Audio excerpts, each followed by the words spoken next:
This is the I Read Comic Books podcast, and I'm your host, Kait Lamphere.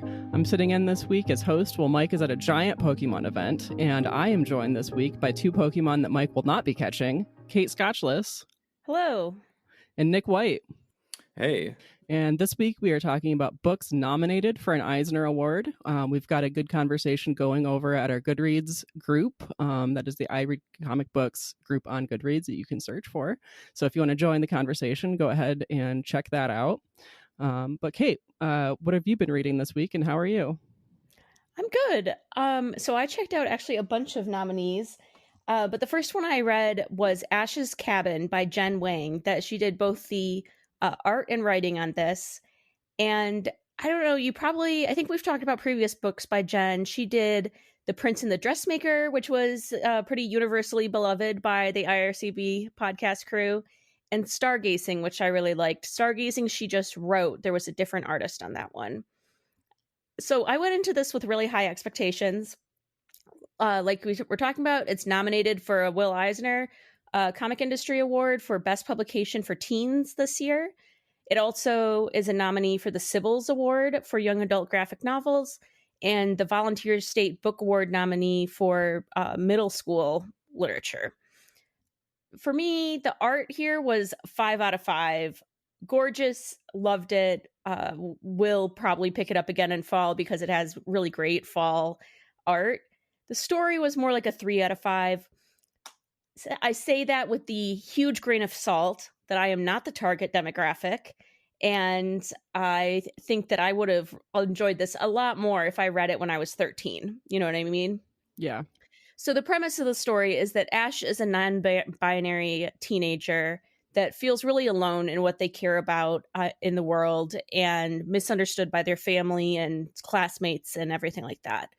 And the only person they really feel understood by is their grandfather, who has told stories their whole life about a cabin he built out in the middle of the state forest that no one really knows if it's real or not. But Ash believes him and wants to go out there and find the cabin and trying to survive in it with only their dog. So like run away to the woods, right? The ultimate child fantasy. Yeah, same. And except in this case, they do. There's a lot of the first third of the book is them preparing for this, like reading a bunch of library books, watching a bunch of YouTube videos to figure out how one survives out in the wood, how you forage, how you hunt, all these things. And then they go off to try and find if this cabin even exists and see if they can make it, and learn a lot about themselves in the process and the world and everything. So I liked it. It was not my favorite Jen Wang book. That remains The Prince and the Dressmaker. But I think, especially for younger audiences that are the target demographic, this is a great like coming of age adventure story. Very similar in themes to like My Side of the Mountain and Hatchet. If you're into like survival stuff like that. Yeah, I really liked this book. You're right. Like disappearing into the woods is like the childhood dream. Yeah. But I also really like a physical journey as well as like the coming of age story that's in it. And then there's this secondary character that they meet when they're out in the woods. And I really liked that character also. And I'm like, do they keep in touch? I need to know. You know what always bugs me about stories like this is that it feels like they're always like, I'm just going to go out there and I'm just going to make it. It's just going to be me and my dog. And it's like, does the dog ever get a say in this? Like, never does. Here's the dog, climate controlled environment, food every day at a regulated time, plenty of socialization with other dogs. And now it's like, guess what? Welcome to hell. I'm going to go have my own Walden moment and I'm going to write this little book in a cabin and you're just going to have to suck it up. Too bad for you. Except Walden's wife was bringing him his meals and doing his laundry and stuff. Yeah, I mean, yes, obviously, you know. But yeah, I will say they actually address that more than other stories in terms of like what happens to this dog when a teenager decides to take them to the woods for months and like this is actual wilderness with wildlife and everything, and how does that go? So I thought it was actually a realistic depiction of how this would probably play out. But yeah, the best part of this comic to me is the color work. I don't know if it was actually watercolors on paper or if they were doing this kind of watercolor-esque coloring in like on digital, but it is gorgeous. When I first picked up the comic, I actually have it here. It's a first second, and usually first second books have that really nice heavy cardstock that I love, that like the hand feel of the first second publications. And this one doesn't. It has a much thinner paper that's glossy, and I was put off by that a little bit at first because I wasn't expecting it. But then you really quickly realize why. The glossy paper works so well with the really bright, vibrant art and color work that it shines, literally and figuratively. Yeah. Yeah, no, I like the artwork as well, for sure. I think it would look great on digital. I mean, I think I've been really inspired by both of your discussions of this book, that I feel like I have to go write my own wilderness coming of age book, except when they spend all of that time watching videos on YouTube, they end up getting like inadvertently brainwashed by like a doomsday prepper cult who's like who's like showing them how to pack a bug out bag, but also is like, you need to join us in the woods and all of us will be like brothers of the forest or something. And it just turns into like a whole true crime survival narrative. Like, okay, clearly this book is like verging out of the YA territory, but like I can't be constrained by boxes. This is going to be a genre-defying work, okay? Unreliable narrator where the narrator does not realize they're just slowly descending into a cult. That would be incredible. I would read. Okay, I'll get started. What did it? Yes, I'm gonna call it Hatchet 4. I think they did 2. I'll call Gary Paulson's old agent. And we'll see. We'll see if he'll let me trot on that canon. We'll see. Mm-hmm. What did you read, Nick? Yeah. It doesn't matter anymore. I got to get started on this book. This is not going to write it. I mean, ChatGPT might write it, but unlike many other people, I will actually proof it once ChatGPT is done. No, I've been, look, football season is over. It's been over for a while. I think I've said before on this show that like my dream was to slowly drift into that, becoming that middle-aged man where you just have that unhealthy parasocial / parasitic relationship with like a sports team where like people ask you, how are you? And you're like, well, the team's record is 8-7. And it's like, that's not who I asked about. I want to know about you as a person, and just drift to that point. Literally my dad in the Detroit Tigers. Exactly. And so it's good that you bring that up because honestly, look, I was like, I got to get into something else. And I guess I could read books. I guess I could try Meth. Meth I would probably get a better handle on than this. But I was like, look, NBA is nearly done. I still can't figure out hockey, which is weird because I already watch one sport with CTE, so I might as well just pick up the other one. But I was like, look, I look, there's a baseball game every day. I can figure this out. Paul gets into it. He talks about his love of the game. And like, obviously with Paul, like if Paul says jump off a bridge, I'm going to say how high and you pick the one. So, I've been trying to get into that with mixed results. We'll see how it goes. I guess on top of that, I have been doing some reading. I did read an Eisner nominee for this week. I read Tokyo These Days. I read the first 3 chapters. Anyone who's interested in giving this a try, you can read this on Viz.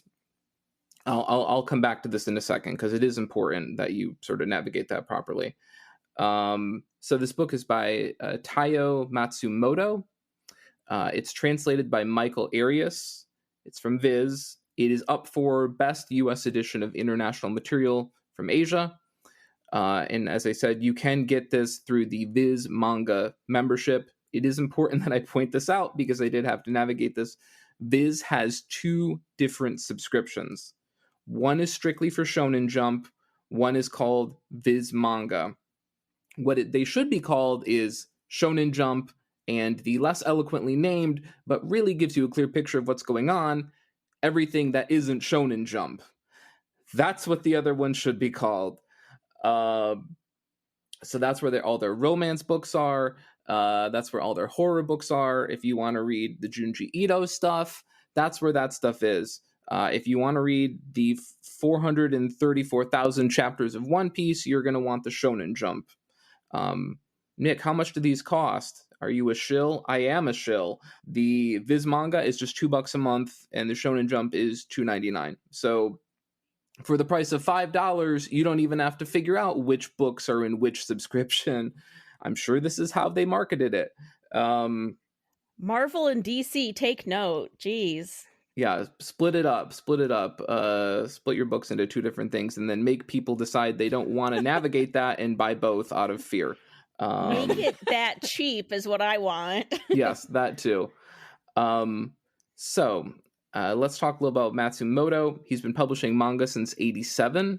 He's known for works such as Ping Pong and Sunny. He's previously actually racked up a pair of Eisners, one in '08 for Tech Concrete and one in 2020 for Cats of the Louvre.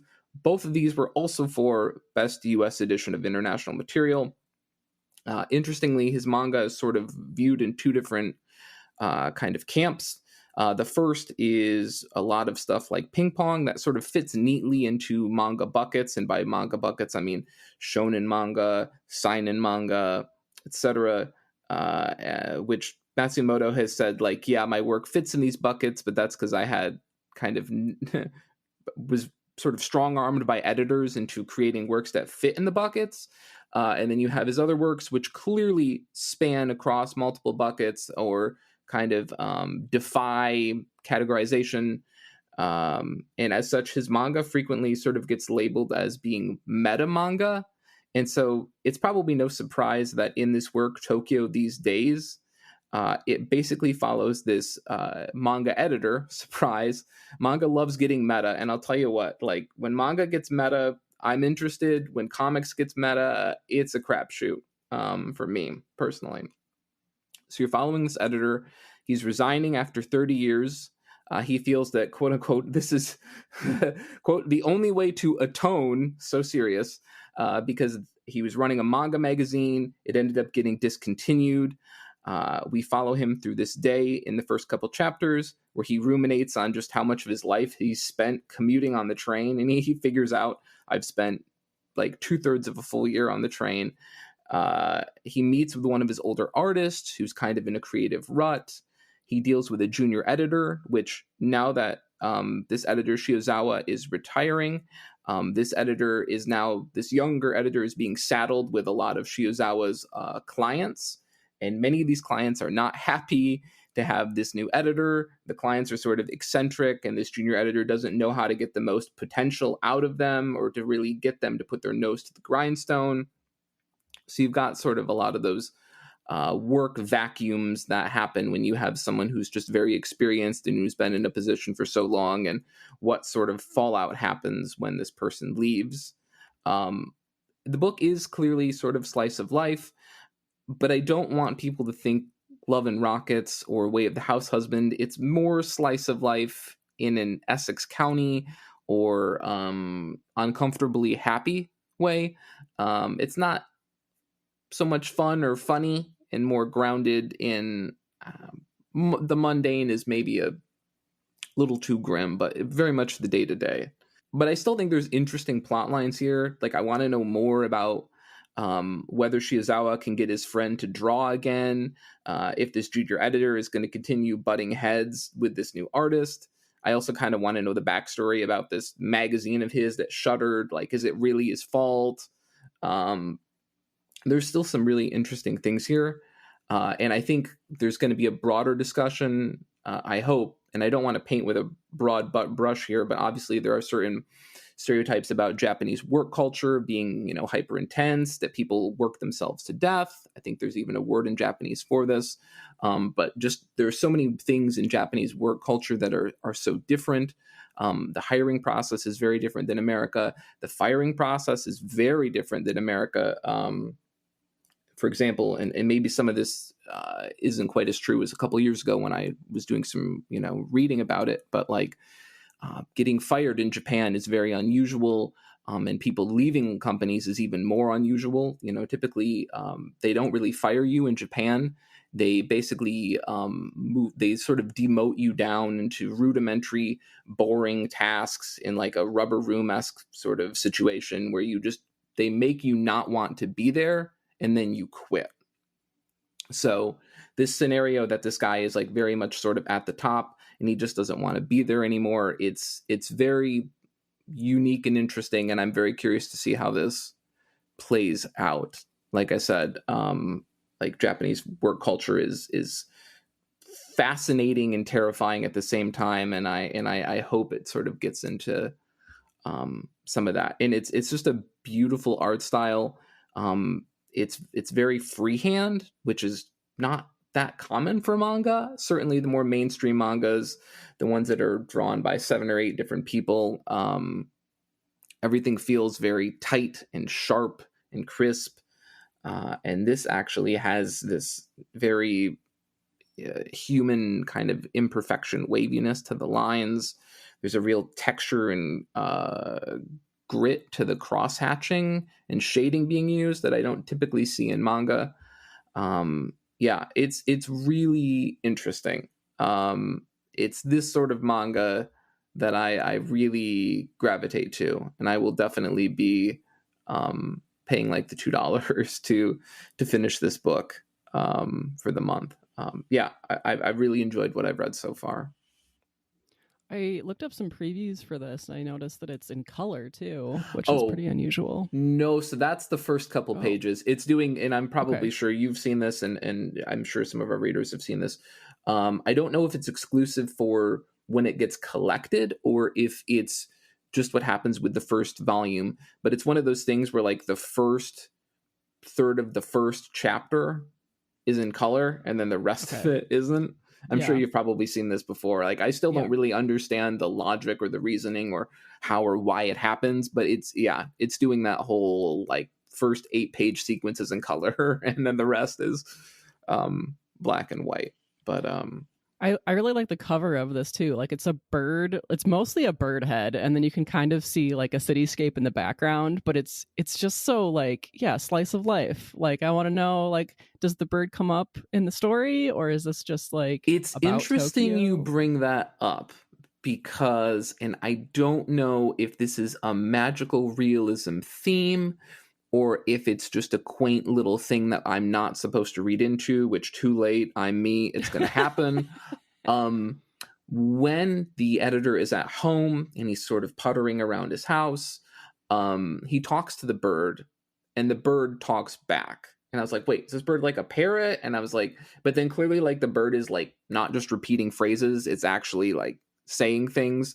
But it almost seems like the bird and the editor are sort of just talking past each other. Like, the bird understands him, but he doesn't understand that the bird is talking to him. I think it's meant to be a quaint little funny, like, him having a conversation at home and no one else is there. So he's just talking to the bird. But again, maybe this goes weird and just veers into magical realism. Maybe. That would still be up my alley. Yeah. I was gonna say, I don't think it's gonna dissuade you if it does, but no, it's got some beautiful landscape shots. It uses these really interesting fisheye lens perspective shots, like that have these really interesting kind of the way that he draws Tokyo. It feels weirdly like just like super solitary. Like it feels like he's taken the most populated city in the entire world and kind of made it this isolated, desolate place. I think kind of in the exact same sort of mindscaper perspective of the protagonist who sort of feels adrift and Yeah, that kind of lonely in a crowd sort of situation. Right. Yeah, exactly. So, this is my jam. This is like my, just follow a guy wandering around, meeting up with old friends and trying to solve, not really big problems with a P, capital P problems. Yeah. Yeah, I'm gonna have to check this out. This is already on my to-read list. I was gonna say, like, if Kait, it definitely sounds like a U book for sure. I mean, it's got you pigeonholed, I think so. With the bird on the cover, yeah. Yeah. I'm glad you picked up what I was putting down. Perfect. What about you, Kait? Yeah, so I don't think I'm going to be on the show until like August or September next. So I wanted to take this opportunity to shout out a book that I'm in the middle of because I'm loving it. And this is Ginseng Roots. It's the newest memoir by Craig Thompson. And I actually heard about this like years ago, but it was coming out really like intermittently, like sporadically. But it was just released as a collection like in March, May, maybe, very recently in any case. And this is a brick. It is gigantic. Like I was hoping to finish it to talk about it today, but it is very big. But I can already tell that this is going to show up in next year's Eisner nominations. It's Craig Thompson, first of all, like usually very successful, well-received books. But it is like beautiful. The art is beautiful. It's a memoir. It's very informative and it's like relevant to what's happening today in the world. But it is not a one-sitting book by any means. So I'm going to have this for a while. Sorry to my library. Yeah, I feel like every Craig Thompson book is heavy enough that it probably needs a concealed carry permit to honestly, like they need to when you buy, when you buy shelving units from IKEA or whatever, and they have that thing on the back where it's like certain ones you have to mount to the wall. There should just be a sticker underneath that it's like, if you're putting Craig Thompson books on this shelf, like you're going to need to mount this, this thing on the wall twice, or, one Craig Thompson book falls off and you're going to urgent care. I'm sorry, right. It's happening. I did read another book to talk about today on the show for the Eisner nominations, and that's Bog Myrtle by Sid Sharp. And this was not a giant book. It was a very quick little comic book. And this one is targeted towards kids, but there are also themes of like the workplace in it. Like it's got like terms about like capitalism, and I'll get into it. But okay, so the story is about two sisters who live together. One of them is very grumpy and one of them is very friendly. And they do not have a lot of money, so their house is very drafty. And the friendly sister wants to knit a sweater for the grumpy sister because of this, to keep her warm. It's very like sweet. You do. Yeah. And the friendly sister tries to go buy some yarn for the sweater, but she gets herself in a little bit of a bind going through the forest, and she meets the Bog Myrtle of the title. And the Bog Myrtle is the monster in the woods, quote unquote. Does the Bog Myrtle want her to work for Fiverr? Is that where this is? No. Oh, okay. Sorry. Yeah, I'll incorporate that into my Hatchet survival. It's fine. I'll put it in my story. Go ahead. It's okay. And so they become friends, the Bog Myrtle and the friendly sister, and the Bog Myrtle gifts her some magical spider silk. And then the friendly sister goes home, and she also befriends the little spiders in her house who spin the spider silk into yarn, and then the sister knits a sweater by hand. And the grumpy sister can see that the sweater is very special, and she takes advantage of the situation and turns it into a very lucrative sweater business. That all of these little spiders are doing all of the work, and the sister is hand knitting all of the sweaters. And then they run out of the magical spider silk. And then that's the spiders seize the means of production. I thought you said Fiverr wasn't involved in this. It sounds like Fiverr is very involved in this. Okay. The Bog Myrtle is not the bad guy, though. But this is that's like half the story right there. So I'm not going to tell you the rest of it because the story is pretty short. I don't want to spoil all of it. No, this looks very cute. I put this on hold already. I was hoping to check this out too. Yeah, I think you would like it. This is a kid-friendly story, but there are also occasionally phrases like interspecies domestic cooperation or profit margins. But those phrases are used so unseriously that it's like one of the charming things about the book. Kids love profit margins. Yeah. The art in the book is pretty simple. The copy art page actually lists watercolors, beet juice, and dirt among the supplies used to make the colors. And I think that like gives it a certain vibe or tone that keeps the book kind of focused on like the themes of like nature and the spiders rather than on the like nefarious capitalism happening. So this is Bog Myrtle. It's been nominated for an Eisner Award in the Best Publication for Early Readers category, and this is actually available on Hoopla. So, yeah, Perfect. You can get it pretty easily if you're in the U.S. and if your library has Hoopla, I guess. Okay, let's move on. Nick, what's on your top of your pile? Okay, so for me, that's definitely got to be Ninja Turtles number 9. There were plenty of other good picks this week. I do want to finally get around to reading Free Planet, but the second issue of that's come out. There's a new issue of Lower Decks, but I feel like all I do is talk about Lower Decks. And then people make a joke about, oh, do you mean Below Decks? And I go, ha ha. And I think to myself, I'm going to kill that person. But so I can't talk about Lower Decks anymore. I've out Lower Decksed myself already. That's the thing.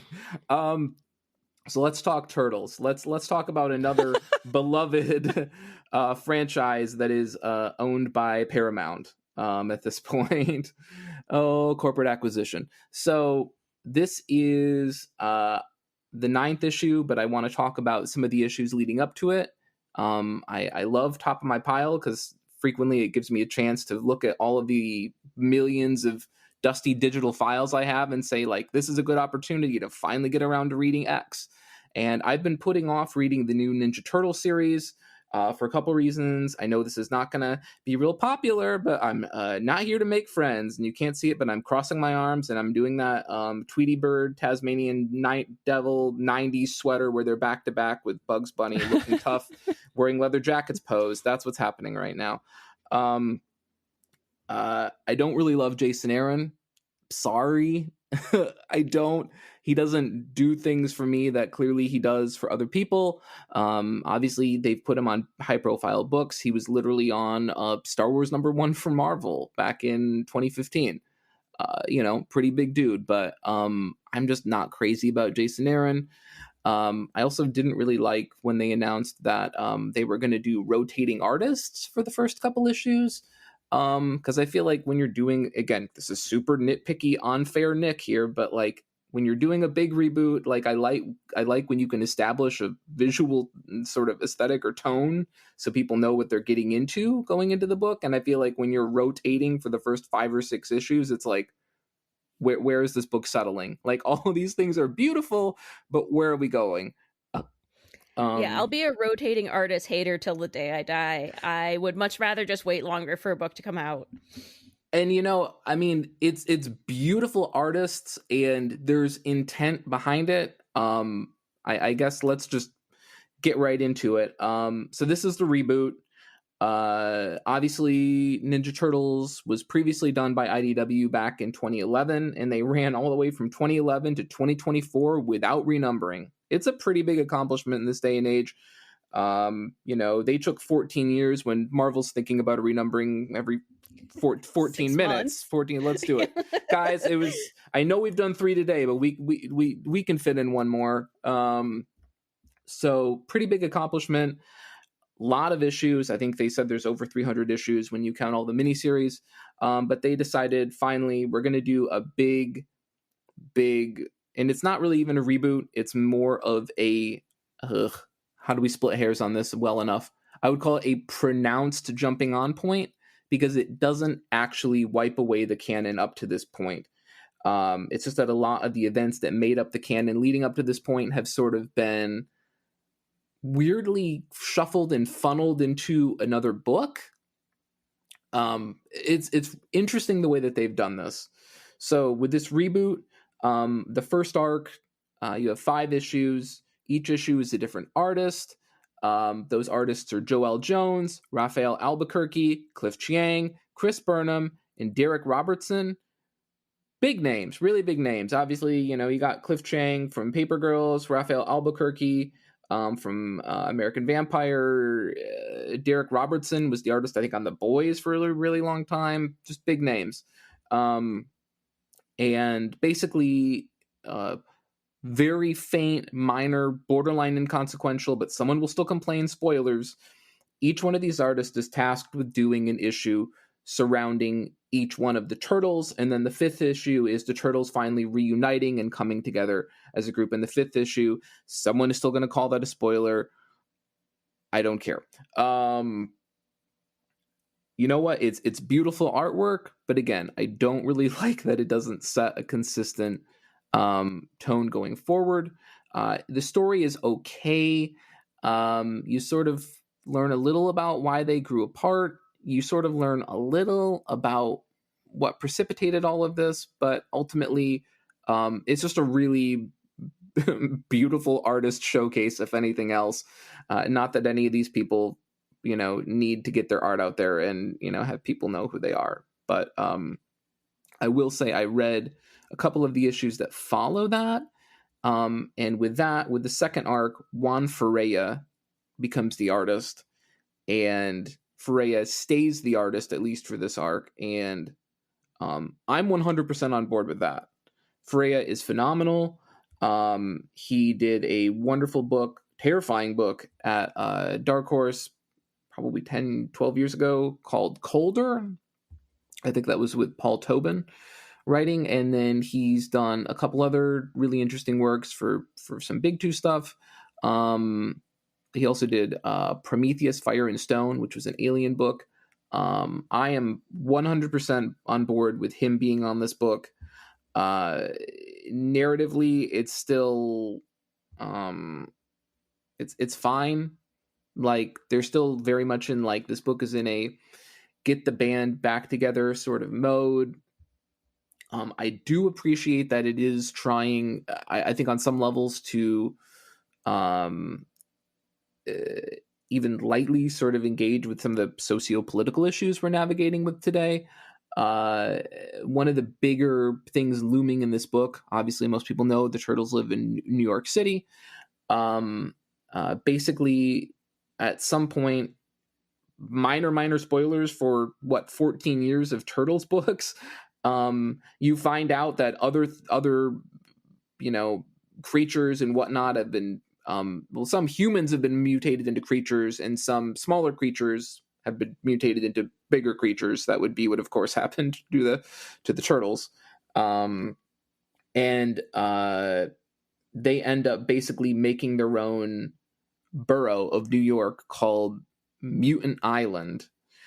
And it kind of becomes a story of attempting to integrate them more broadly into the New York community. And sort of, obviously, there are people who are opposed to this, and people who don't trust them, and other people who actually want them to be completely separate and live separate lives from one another, and kind of navigating that issue. And obviously, this is like a Turtles book. There's not going to be like a 5-page monologue, moralizing, navigating some complicated social issue, but it's there. And in as much as this book can try to navigate that space a little without becoming hyper preachy, I'm fine with it. If someone's gonna preach at me, I want it to be a turtle. Yeah, I mean, look, if someone's gonna preach to me, if it can be a Petco pet that had some nuclear slime dropped on it and then lives in the sewer with a equally mutated rat as its dad, that's who I want to take life lessons from, please. That or Paul Jaisley, but we already covered that. I think that's sort of that's where I get all my inspiration from. So yeah, long and short of it, if you were looking for a spot to jump on, the story here is fine. I think the art here is great. I don't fault them for trying to do this. I think IDW is we know they're in a real tough spot financially right now. We know that. And I don't blame them for trying to cash in on, and I'm sure probably everybody's seen this. I might have these years wrong. Don't get mad at me, folks. I think it's Godzilla's 70th anniversary this year, and I think it's the Turtles' 40th. Might be 45. I think it's 40th. And so IDW is just going gangbusters with both. I think we've seen the Turtles crossover with Naruto this year. We've seen Godzilla crossover with everything from the Power Rangers to the X-Men to anything and everything. And I don't blame them. They're trying to make their money. Bob Kirkman bought, stole whatever he did, G.I. Joe and Transformers from him. So do either of you think this is something you would even be remotely interested in? Yeah, I don't read those Turtles. Sorry. Yeah, I like some of the movies well enough, but I don't think that I'd get into. Yeah, it's like I said, I think the one thing it's got really going for, at least, I think even for more casual fans, is that this first arc is, if anything else, it's a great artist showcase. Even if the subject matter may or may not be your literal cup of tea, I suppose. Speaking of another book that I probably am not a big fan of in terms of the long-running characters, but Kait, what have you been reading? Or what are you going to read next? What a nice stuff I'm not interested in. Kait, tell us more. While we're on the topic of dumb books, while we're on the topic of books that are not getting an Eisner anytime soon. It probably will win an Eisner or has won an Eisner, and it's just me. I'm just picky. So I picked up Batman One Dark Night by Jacques while I was at the library because I love his artwork. This is the 2021 3-issue miniseries for Batman, where it's a transport mission. He has to escort the GCPD as they try and take the dangerous metahuman supervillain EMP from temporary holding cell to his permanent home at Blackgate Prison in Gotham Harbor. EMP, of course, has electrical powers. So you guessed it, the lights go out and it's dark. Get it? One Dark Night. I don't really care about the story. I'm here for the artwork. Okay. Batman's. Maybe the story's great. I don't know. I haven't read this yet. Batman stories are very hit or miss for me. Like, I love Court of Owls, and then there's other Batman stories that just I don't care about. So we'll see. But even if the story isn't great, I flipped through this and it is just gorgeous. So I'm excited to sit down and read this book.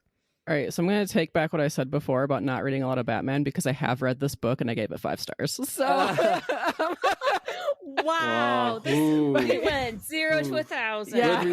Goodreads never lies. I feel like next time I have a conversation with Kait, I'm just going to have her Goodreads open and I'm just going to be silently checking things as she says stuff and just be like, well. Okay. That's a good thing to do, because I did read this. It was 2 years ago. So in my defense, my memory is terrible. And I did start my review by saying I'm not generally into superhero books. So that's me too. I'm just not a capes person in general usually. Yeah.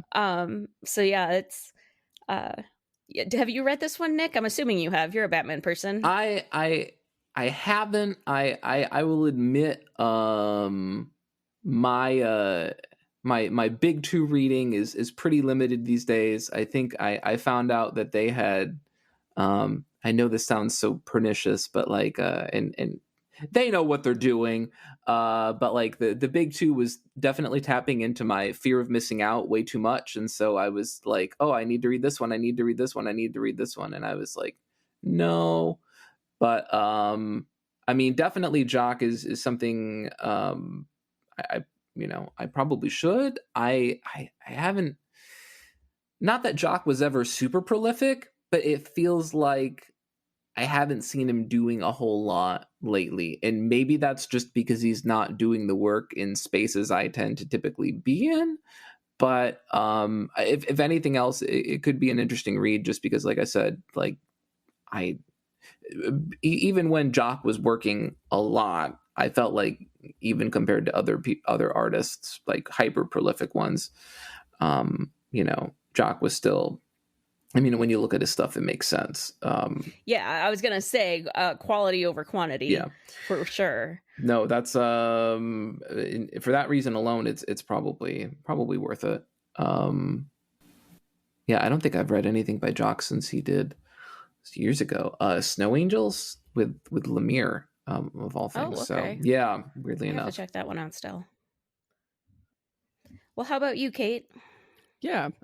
So I have another gigantic book on my to-read list. This one is The Deep Dark by Molly Knox Ostertag. And this one's been on my to-read list since it came out, but I did not realize that it is also a brick. This is like the size of Ginseng Roots again. And that's for kids, right? I mean, yeah, quote unquote, for kids. I know that's a real broad generalization, but yeah. Why? Yeah, it is. It is also an Eisner nominee. This is under the Best Publications for Teens category. And the story follows Mags, a queer high schooler who is a caretaker for her grandmother, and she has a part-time job, so she's like already solidly on the way to adulthood. And she's keeping a dark secret that could be deadly if it got out from the basement, is what the description says. And an old friend comes back into town and shakes up Mag's pretty stable life. And I really like Molly Knox Ostertag's other works. The Witch Boy series was great. And when The Girl from the Sea came out a few years ago, that was just an automatic buy for me. I didn't even borrow it from my library first. So, wow.